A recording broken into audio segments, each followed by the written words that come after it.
ওম নমঃ শিবায়। Guys guys দেখো, আজ সকাল সকাল ঘুম থেকে উঠে টিউশন পড়াতে চলে গেছিলাম। টিউশন পড়ানো হয়ে যাওয়ার পরে ঘরে এলাম। ঘরে আসার পরে ব্রেকফাস্টটা করে নিলাম। এখানে পালংয়ের ঝাল, মাছ আর শামুক চচ্চড়ি ছিল। তারপরে খাওয়ার পরে আমি গাড়ি নিয়ে পরে বাঁকুড়া আসার উদ্দেশ্যে রওনা দিলাম। আসার পরে দেখি আমার গাড়ির চাকায় একটা পাংচার হয়েছে, যেটা ছিল খুবই ছোট। সেটা সারিয়ে নিলাম এবং সারানো হয়ে যাওয়ার পরে আমি বাঁকুড়া চলে এলাম। এখানে ওষুধ দোকানে আমি চলে এসেছি। এখানে ফার্মেসিতে আমি অ্যাঙ্কলেট খুঁজছিলাম, যেটা আমার মেসোর জন্য।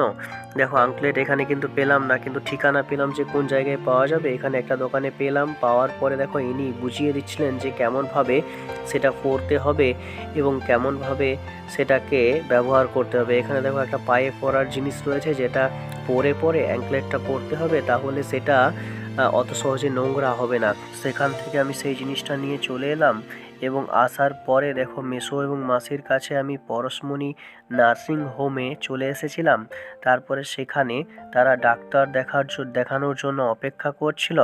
আমিও তাদের সঙ্গে অপেক্ষা করতে লাগলাম এবং অপেক্ষার অবসানের পর খানিক সময় পেয়েছিলাম। তখন সেখানে দেখি একটা ওজন মাপার যন্ত্র ছিল, যেখানে আমি ওজন হয়ে দেখি আমি 60 কেজি হয়ে গিয়েছি। গাইস, এত ওয়েট আমার হয়ে গিয়েছে আমি বুঝতেই পারিনি।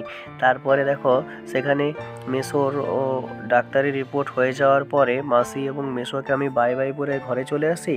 এবং ঘরে আসার পর রাত্রিবেলায় আমি একটা ভেজ খিচুড়ি বানিয়ে নিই। খিচুড়ি আর এখানে দেখো টমাটোর যে চাটনি বলতে পারো, কিন্তু চাটনি টাইপের নয়, টমেটোটাকে সিদ্ধ করে আমি চকুটে নিয়েছিলাম। খেতে খুব দারুণ লাগছিল। এখানে দেখো সব রকমের সবজি কিন্তু আমি এটাতে মিশিয়ে দিয়েছিলাম, যেটা তোমাদেরকে দেখানোর চেষ্টা করছি।